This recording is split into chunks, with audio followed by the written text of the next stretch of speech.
Hi everyone, today we're going to take a look at reduced row echelon form and how to reduce matrices. But first, let's get some background.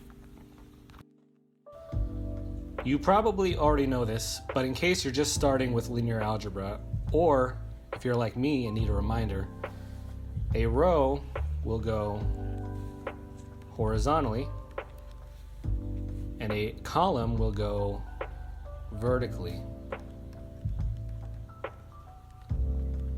And a little trick I use is this. Row is left to right,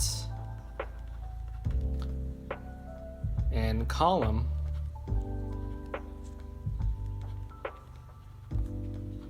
is height. That little word trick should help you out. Now let's go over the requirements for reduced row echelon form. Number one, if there is a row with all zeros, then this row is supposed to lie beneath any other row that contains non-zero numbers. And as you can see here in this matrix that I wrote out that is in reduced row echelon form, you can see the lowest row is made up of all zeros. So that satisfies the first requirement. Number two, the leftmost non-zero number in every row has to be equal to 1. This is called the leading one. The column this leading one is in should have all zeros in it. So here again you can see the leftmost number in each row is 1. And the column these ones are in are all zeros. So that satisfies the second requirement. And the third requirement states that the leading one in the second row or further down is to the right of the leading one in the row above it.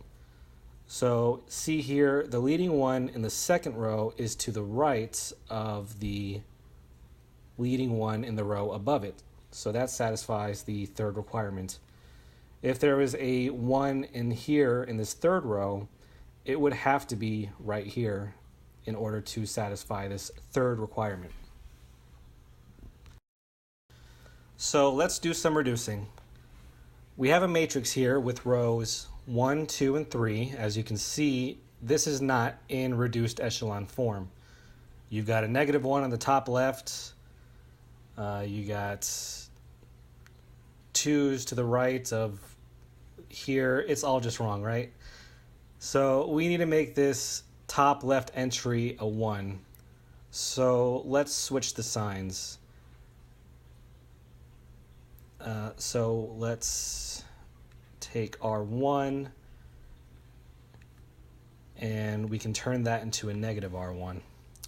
So now we have 1, -1, -1, 2, -3, 2. So see, we changed only the first row here. Everything else stayed the same. Now, the leading one in the top row needs to have only zeros in its column. So let's fix that by adding rows 1 and 2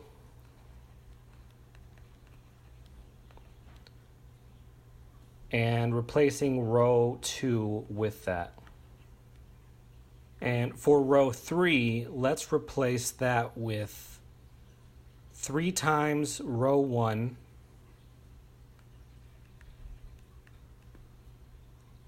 plus row 3.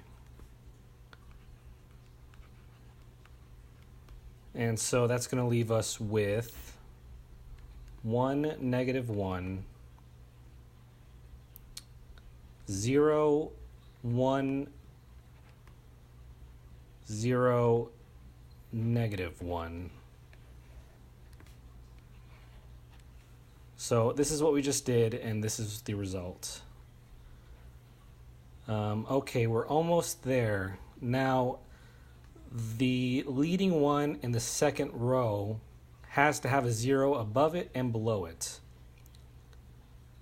So let's replace the first row with the sum of row 1 and row 2.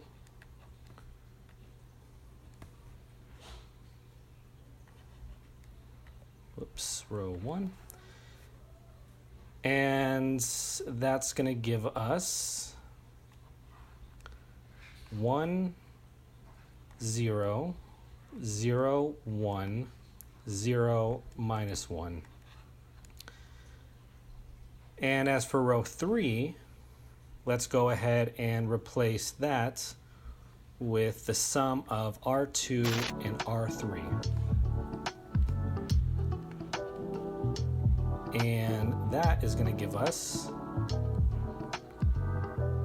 1, 0, 0, 1, 0, 0. And there we have it. Go ahead and run this result through the reduced row echelon form requirements and check my answer, or you can just trust me. So you see here it has a leading one in the top row. The second leading one is to the right of the first one, and the bottom row is all zeros. So that should satisfy all three requirements. Let's go ahead and do one more. These do take a while, and I don't want to make a super long video for you guys. Plus, once you do a couple of these, they become more easy, they become a little bit more intuitive. It's really a lot of trying to get your leading ones figured out and getting those columns to contain zeros. You really need to think about your next move. So watch me try and stumble my way through this one.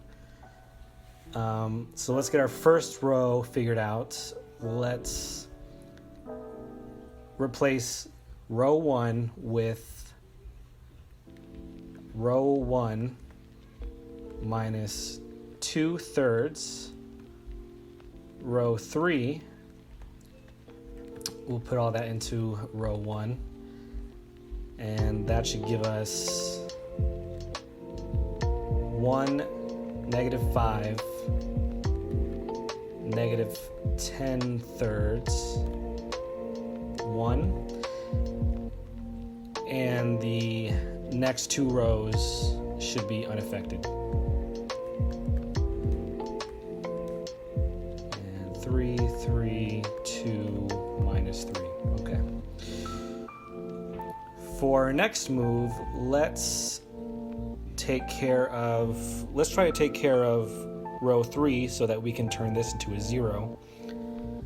So let's do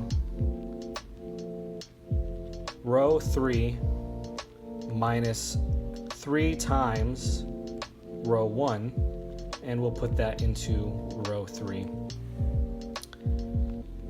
And we'll bring our matrix up here, and that should give us 1, -5, -10/3, 1. The second row is still unaffected. We haven't done anything with that yet. And then our third row is going to be 0, 18, 12, and -6. Okay, we're making some progress. So let's mess around with the second row for now. Let's replace the second row with half of itself. So let's multiply row 2 by 1/2 and put that back into row 2. So we're going to have the same top row. We're going to have 0, 1, -3 halves, -3 halves, and the same third row. Sorry if it's a little smushed up, but here you can see what we did was we got our second leading one, and it's to the right of the first one. So we're still making progress.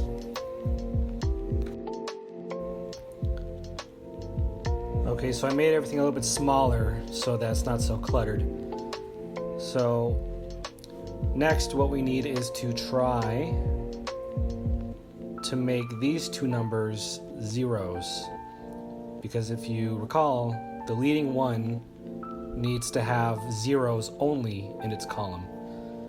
So let's try to mitigate that. Let's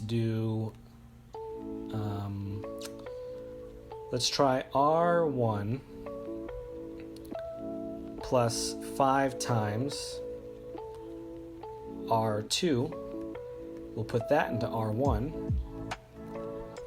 And for row 3, let's do R3 minus 18 times R2.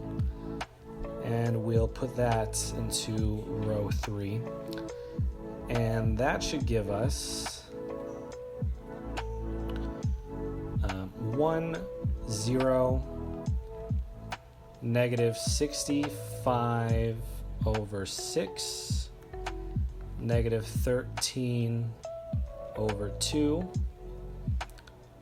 and then 0, 1, negative 3 halves, negative 3 halves, and 0, 0, 39, and 21, right?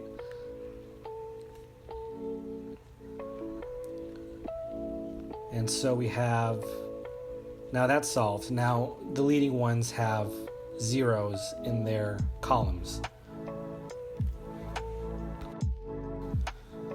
Okay, so I shrunk it down a little bit more so I have a little bit more room. So picking up where we left off, let's try to make this 39 into a leading one. So let's take that up here and we'll do 1 over 39 times R3, and we'll put that into row 3. And so we get basically all the same numbers above. Negative 13 halves, 0, 1, negative 3 halves, negative 3 halves, and 0, 0, 1, and 7/13. All right, looking good. Now we have 3 leading ones. Now all we have to do is make these two numbers into zeros so that we can meet the requirement that all leading ones have to have zeros in their columns. So let's do that by taking row 1, add that to 65 over 6 times R3, and we'll put that into row 1.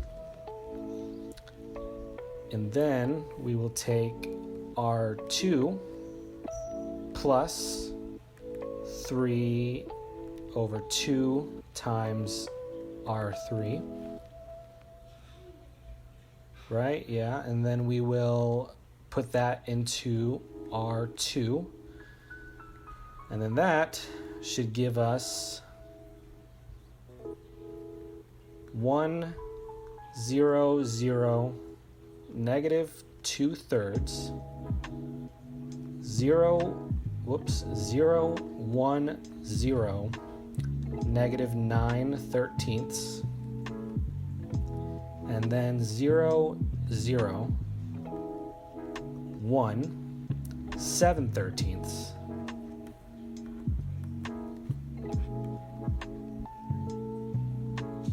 All right, there you go. And that should meet all of the requirements that I stated previously. And as you can see, these can get really messy. This is where a good calculator can really come in handy. But if you need to do something like this, like on a test, on a midterm, on a final, it's good to know at least the basic operation, the basic steps, so you know how to do it. And like I said before, the most important thing is to keep the requirements in mind, get your leading ones figured out, and get those columns that contain the leading ones to have all zeros. I encourage you to take what you got here and to practice. Find an online reduced row echelon form calculator and check your work and go through some problems. This was probably one of my least favorite classes in my undergrad degree, so naturally I wanted to make a video about one of the topics. If you're watching this, I felt your pain and I just relived it. So please like and subscribe if you want to see more. Thank you for watching and hang in there.